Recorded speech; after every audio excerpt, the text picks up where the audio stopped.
Kita akan membuat juga yang benar-benar.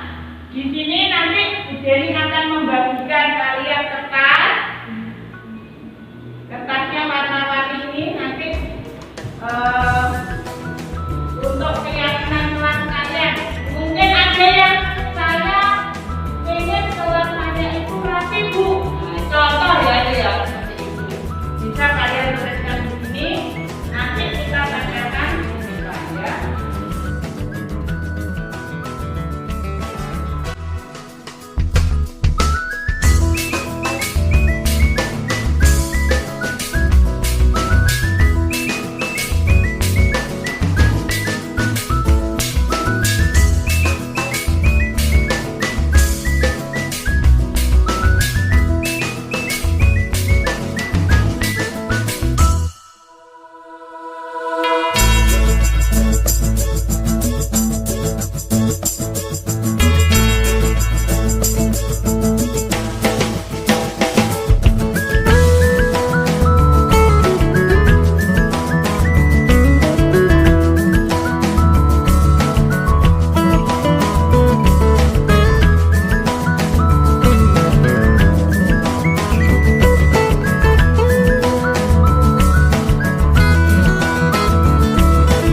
Semuanya setuju, semuanya sepakat. Berarti apa yang harus kita lakukan? Kita yakini ini harus kita laksanakan. Kalau tidak kita laksanakan, bagaimana? Harus mempertanggungjawabkan. Untuk memperindah keyakinan kelas kita, silakan berkreasi dari kelompok ini dulu. Karena itu gambar apa gitu ya.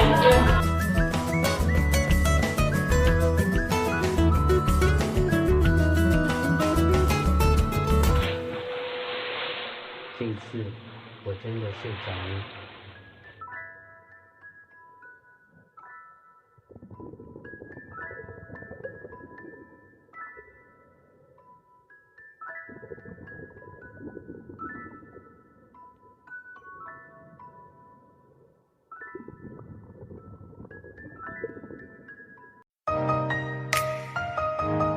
Wabarakatuh. Waalaikumsalam warahmatullahi wabarakatuh. Terima kasih atas waktu yang diberikan. Pada kesempatan ini saya ingin melakukan pembahasan untuk aksi nyata saya guru penggerak angkatan keempat terkait dengan budaya positif sekolah. Mohon maaf ibu-ibu, ini tadi sudah kita persiapkan, ternyata ada kendala mati lampu sehingga semoga tidak mengurangi kekhidmatan kita. Dan mohon maaf, di sini saya bukan bermaksud untuk menggurui, tapi kita hanya berbagi, nanti saling sharing atau mawon ya. Mohon izin Ibu Suci untuk terima kasih. Jadi sebelum kita masuk ke materi budaya sekolah, mohon maaf, di sini kita sedikit menyentil,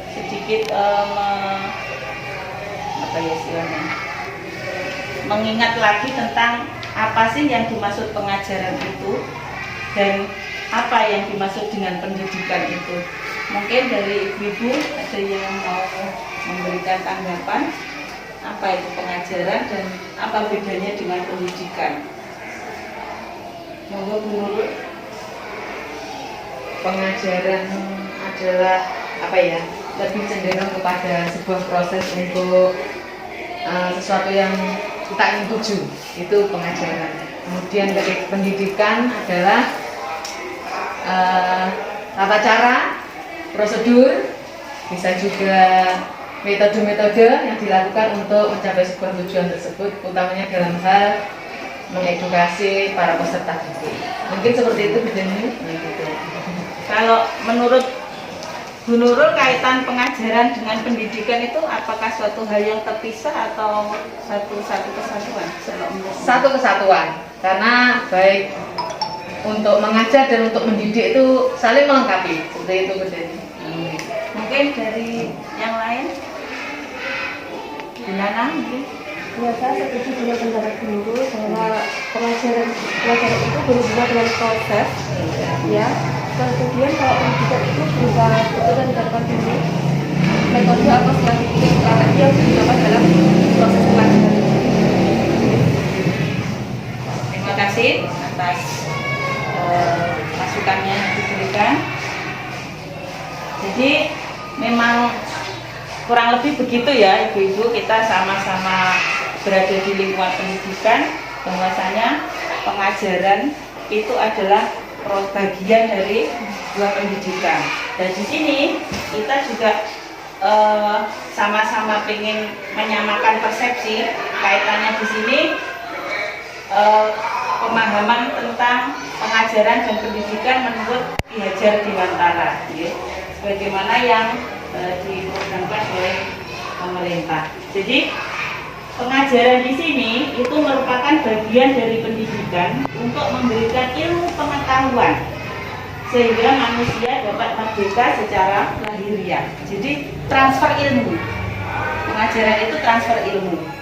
Kita tahu, murid kita tidak tahu, kita berikan pengetahuan, pengajaran sehingga mereka menjadi tahu, siap untuk menghadapi kehidupan. Sedangkan untuk pendidikan menurut Ki Hajar Dewantara itu adalah menuntun segala kodrat yang ada pada anak agar mereka dapat mencapai keselamatan dan kebahagiaan yang setinggi-tingginya, baik sebagai manusia individu maupun anggota masyarakat. Jadi pengajaran itu adalah bagian dari pendidikan, di mana pendidikan itu lebih luas, tidak hanya lahiriah saja yang dimerdekakan, tapi juga batinnya, bahagianya, selamatnya, sehingga dia bisa berposisi di masyarakat sebagai individu, karakter yang terbentuk utuh, maupun dia berada di lingkungan masyarakat sebagai anggota masyarakat. Nah, sekarang ini ada tugas mungkin bersebelahan gitu ya. Coba salah satu mengepalkan tangannya, bayangkan bahwa kita memiliki sesuatu yang harus kita pertahankan. Kemudian temannya satu, mungkin nanti Bu Nurul dengan Bu Ririn, terus Bu Heni dengan Bu Nana, Bu Tia dengan Bu Leli, jenengan kalian kelompok. Jadi monggo bisa Papa Bu Leli nanti dikeruyuk oleh Bu. Oke. Jadi dua-duanya. Satu Bu Nurul mengepalkan tangannya, nanti Bu Ririn yang berusaha untuk melepas tangan yang dikepal, yang digenggam. Bayangkan yang jenengan genggam itu adalah sesuatu yang paling berharga. Nah, boleh dengan paksaan, boleh dengan rayuan, boleh dengan segala cara supaya lawannya itu mau membuka. Intinya kan gitu. Yang Bu Ririn karena Bu Nurul yang mengepalkan tangan, Bu Ririn berusaha piye carane supaya Bu Nurul mau membuka tangannya. Ada dalam kepala tidak ada apa-apa. Nggih, bayangkan. Coba nggih monggo. Ayo monggo sing dene ya. Pokoknya apapun caranya kita harus bisa sesuatu yang ada dalam genggaman. Terus kita bahkan ayo sampai kita ini paksaan ini ya, paksa. Boleh nggak boleh? Kalau yang buka, kalau buka tinggal sedikit rayuan ini. Tapi ini sesuatu yang ada di dalam. Ada pani. Apa iki?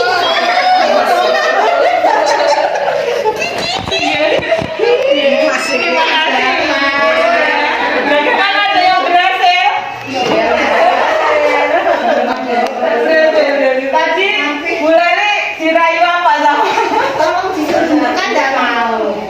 bapaknya nggak mau, tetap Kalau keras tidak bisa dibuka. Kurang rayuannya, rayuannya kurang. rayuannya kurang pendekatan. Oke, terima kasih. Jadi itu sedikit selingan. Jadi itu kaitannya apa toh Ibu? Jadi kita memegang sesuatu itu adalah di dalam kendali kita, kontrol kita. Begitupun juga anak. Di sini anak itu saya mau ngapain itu sebenarnya adalah berada di kontrol anak itu sendiri. Dan nanti kita akan masuk ke kenapa kok mereka nurut, kenapa kok mereka menentang dan lain sebagainya. Kita bahas di selanjutnya, ya. Untuk pertama yang perlu kita lihat di sini, sistem kontrol itu ada miskonsepsi. Bahwasanya kalau kita lihat pada umumnya itu guru mengontrol murid. Gambarannya mengontrol murid itu apa? Apakah kemudian pasti guru itu akan berhasil mengontrol murid? Ternyata enggak. Kendali itu tetap berada pada murid, tetapi dia merelakan dirinya untuk kita kontrol, seperti itu. Sama juga dengan kita punya keinginan, tapi terkadang ya sudahlah kan ngaten ya, karena kita membolehkan orang lain itu untuk mengontrol kita kan gitu. Sama juga. Jadi itu kontrol yang pertama. Kemudian yang kedua adalah melalui penguatan positif berupa hadiah, berupa hukuman. Kalau positif hadiah ya, hadiah, pujian, ngaten nggih. Dengan harapan kita memberi, sering kita berikan itu dengan harapan dia akan mau melakukan apa yang kita perintahkan, yang ngaten. Tetapi di sini ketika si respon positif penguatan positif itu tidak ada, kita tidak tahu apakah dia mau melakukan atau tidak. Itu yang kedua. Kemudian yang ketiga, ilusi yang ketiga, bahwa kritik dan membuat orang lain merasa bersalah dapat menguatkan karakter. Gambarannya di sini, menggunakan kritik dan rasa bersalah untuk mengontrol murid menuju pada identitas gagal. Sampai lucah tak omongi bolak-balik gitu ya, kadang muncul seperti itu saking jagetnya. Itu ilusi yang ketiga, miskonsepsi yang ketiga. Kemudian yang keempat, bahwa orang dewasa itu memiliki hak untuk memaksa. Terkadang kita berpikir bahwa Bu Demi itu sudah tahu asam garam kehidupan, sehingga saya pengen membagi pengetahuan saya ke kalian. Jadi lek tak omongin ngene manuto, kadang-kadang saya sendiri kadang juga muncul hal seperti itu. Dan ini ternyata adalah miskonsepsi tentang teori kontrol. Lanjut. Nah, di sini kalau tadi itu ternyata teori yang seperti itu ke arah stimulus respon. Jadi ada stimulus, murid merespon kan atas. Dan ternyata untuk pergeseran yang sekarang itu kita ke arah teori yang kontrol, ini teori kontrol tentang dunia. Jadi perbedaannya apa? Stimulus respon di sini, bahwasanya kebutuhan setiap manusia itu sama kalau stimulus respon. Jadi kita menganggap aku butuh, awakmu mesti butuh, gitu. Sehingga kita samakan, kita sama dengan dia, dia sama dengan kita. Padahal kenyataannya kebutuhan kita itu berbeda. Gitu. Yang kedua, semua orang itu memiliki hal yang sama. Itu kalau stimulus respon. Jadi sama nek tak kongkon iki mesti itu akan ke arah kebaikan. Karena saya merasa ini kebaikan. Gitu. Berbeda dengan teori kontrol, setiap orang itu memiliki gambaran yang berbeda tentang kehidupannya. Yang ketiga, kita mencoba mengubah orang agar berpandangan sama dengan kita.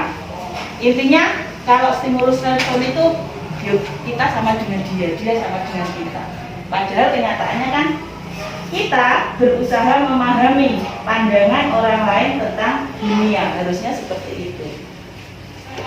Selanjutnya, perilaku buruk dilihat sebagai suatu kesalahan.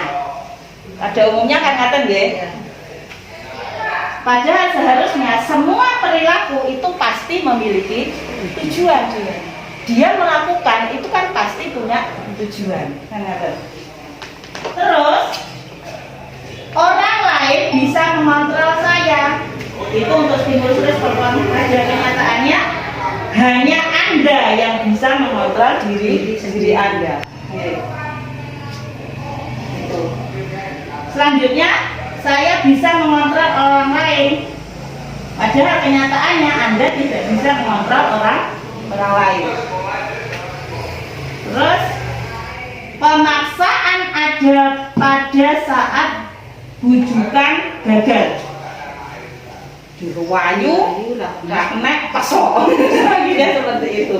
Nah, harusnya berkolaborasi dan berkonsensus menciptakan pilihan-pilihan baru. Harusnya seperti itu. Terus, model berpikir menang atau kalah. Lek menang ya kalah kan gitu. Kalah itu merasa tertindas, lek menang di atas angin kan. Padahal seharusnya win-win solution, menang-menang. Jadi itu yang berusaha kita geser pemahaman yang stimulus respon itu tadi terkait dengan teori kontrol ke arah teori kontrol yang bahwa individu itu unik, individu itu penuh dengan keistimewaan. Nah, kenapa kok kita memunculkan kontrol ini dalam rangka untuk supaya mereka disiplin kan ngaten nggih? Disiplin itu nopo toh? Ternyata Bapak Ki Hajar Dewantara itu menyatakan bahwa di mana ada kemerdekaan disitulah harus ada disiplin yang kuat. Sungguh pun disiplin itu bersifat self disiplin. Yaitu kita sendiri yang menciptakan, mewajibkan kita dengan sekeras-kerasnya, tetapi itu sama saja. Sebab jikalau kita tidak cakap melakukan self disiplin, wajiblah penguasa lain mendisiplinkan kita. Dan peraturan demikian itulah harus ada di dalam suasana yang merdeka. Jadi yang harus kita munculkan itu adalah kesadaran disiplin itu ada pada diri sendiri. Jadi Ki Hajar Dewantara itu mengharapkan bahwa setiap individu itu muncul self disiplinnya, disiplin pribadi. Kalaupun dia tidak bisa, orang lain bisa memaksa, tapi dia menyadari bahwa itu adalah sesuatu yang harus, cuma mungkin karena apa gitu ya, kadang blendor kan ngaten itu. Nah, terkait dengan disiplin itu tadi, seseorang akan melakukan disiplin kalau dia itu punya motivasi apa yang menyebabkan dia itu berdisiplin. Di sini ada 3, untuk menghindari ketidaknyamanan atau menghindari hukuman, terus mendapatkan imbalan atau penghargaan dari orang lain, kemudian untuk menjadi orang yang merdeka, menjadi orang yang mereka inginkan dan menghargai diri sendiri dengan nilai-nilai yang mereka percayai. Jadi ada 3 motivasi yang ingin didapatkan. Kita lihat dari anak didik kita nanti seperti apa. Apakah sekedar pengen menghindari, ya sudah lah Bu, timbangannya mbok hukum, nah seperti itu. Lanjut ya Bu. Nah, terkait dengan itu, jadi tadi kalau dibujuk rayu ndak bisa, akhirnya dipaksa. Padahal ternyata harusnya kan harus ada kolaborasi, konsensus, kesepakatan bersama untuk melakukan suatu pilihan-pilihan ya, pilihan-pilihan baru. Makanya di sini dimunculkanlah istilah keyakinan kelas. Kenapa bukan peraturan kelas? Kalau peraturan kesannya pripun? yang membuat guru. Nah, oke, yang membuat guru. Kalau Terus? untuk keyakinan itu yang membuat ada kesepakatan Nah, guru. betul. Jadi kita membuat keyakinan kelas seperti jenengan tadi mengepalkan tangan itu kan yakin. Berarti kalau kita yakin terus yakinnya itu berjamaah bersama-sama diharapkan nanti akan diterapkan bersama-sama dan punya konsekuensi. Dia merasa bahwa kalau tidak dilaksanakan kan akan berdampak atau harus berkonsekuensi kan ya. Untuk ini kan. Di sini saya ingin membagikan kaitan dengan keyakinan kelas itu harapannya adalah sesuatu yang nilainya itu universal. Ambil contoh misalkan ini menggunakan helm. Tadi motivasi orang melakukan sesuatu kan ada motivasi. Kalau pakai helm itu motivasinya loh.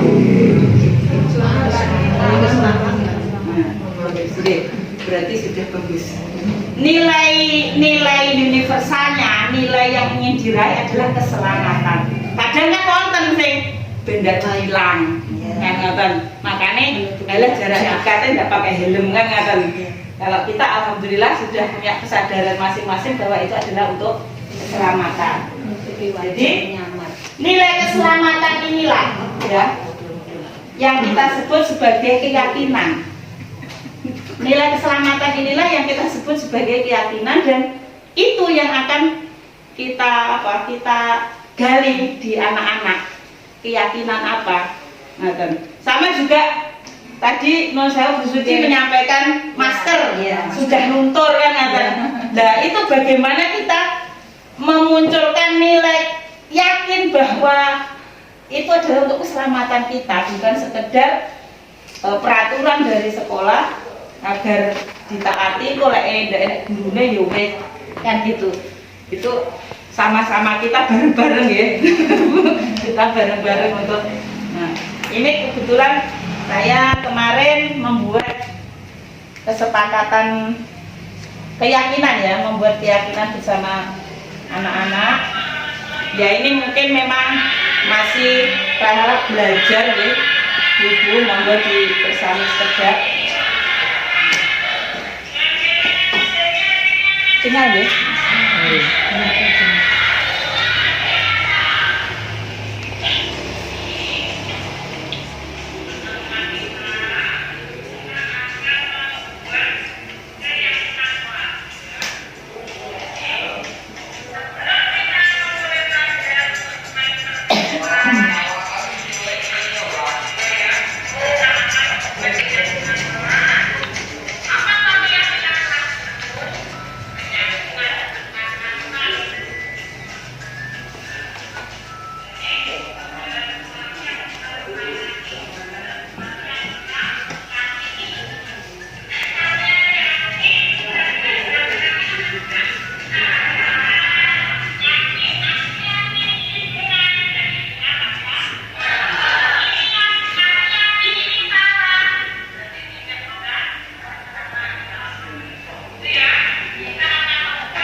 Jadi anak-anak antusias untuk cuma memang keterbatasan mereka ya kadang masih harus istilah masih muncul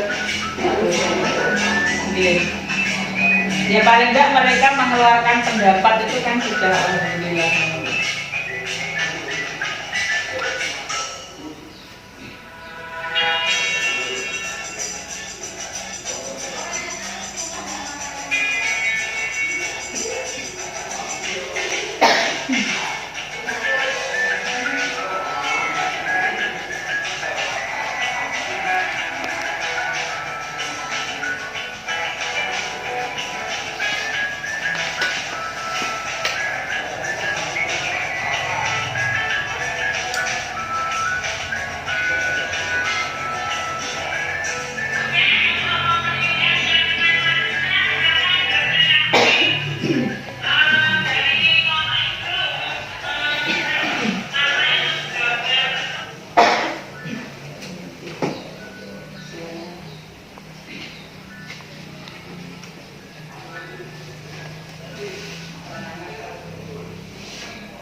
Jadi harapannya nanti keyakinan kelas itu sifatnya abstrak. Jadi kayak tadi nilai keselamatan, nilai kesehatan, kemudian kebersihan secara umum. Jadi saya ambil contoh misalkan Regu piket harus menyapu setiap hari, itu kan intinya nilai apa? Nilai kebersihan di situ yang ditanamkan. Jadi insya Allah nanti bisa sama-sama kita rundingkan ngoten nggih Bu. Dan sifatnya universal. Nah, ketika seseorang itu mau dikontrol oleh orang lain, itu sebenarnya atau seseorang itu melakukan kegiatan itu ada 5 kebutuhan yang dia inginkan. Pertama kesenangan, kasih sayang, kemudian kebebasan, penguasaan, dan ini bertahan hidup. Jadi bertahan hidup itu makan, minum, ngaten itu. Kalau kesenangan ya bermain, kalau cinta kasih ya pengen diperhatikan, pengen disayangi, ngaten nggih. Kalau kebebasan itu bebas memilih, bebas berkreasi, dan penguasaan. Penguasaan di sini pengen bisa apa gitu. Dia diakui lah intinya gitu. Nah, untuk posisi tadi berdasarkan terkait dengan kebutuhan, itu kan masing-masing orang beda-beda dan kadang berbenturan.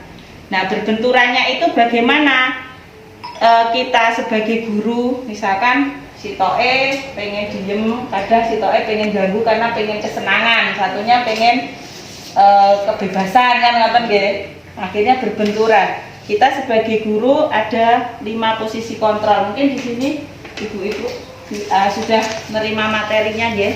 Makalahnya di situ. Itu nanti bisa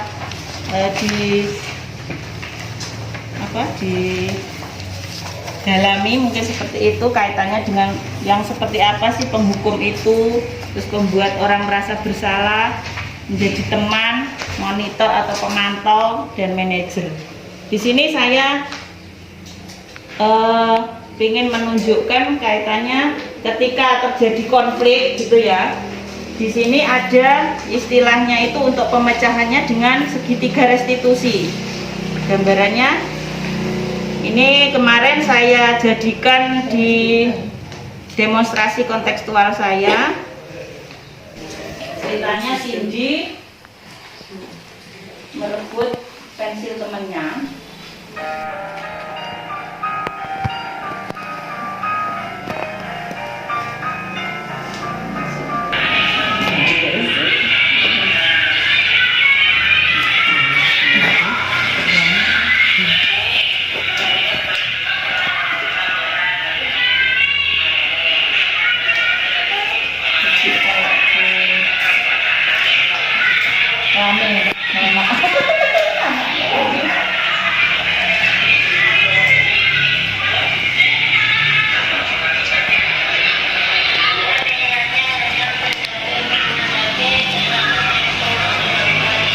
Jadi di sini sebenarnya Cindy ini jadi validasi tindakan yang salah. Kita tanyakan ke Cindy, kok saya dapat laporan kamu merebut pensil temenmu, kenapa?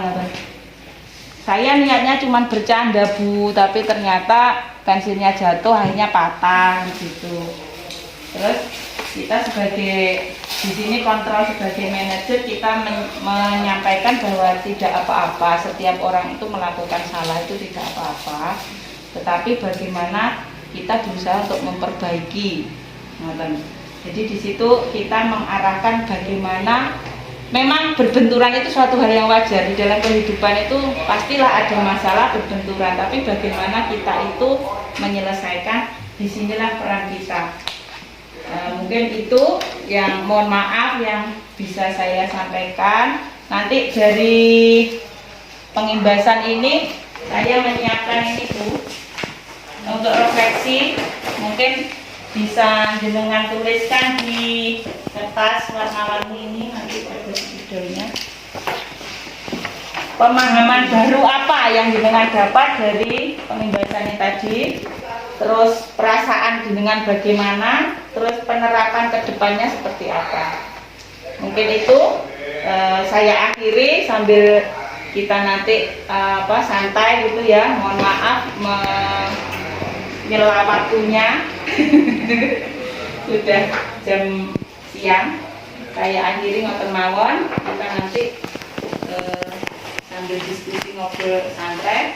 Saya akhiri. Assalamualaikum warahmatullahi wabarakatuh. Waalaikumsalam warahmatullahi wabarakatuh. Terima kasih banyak.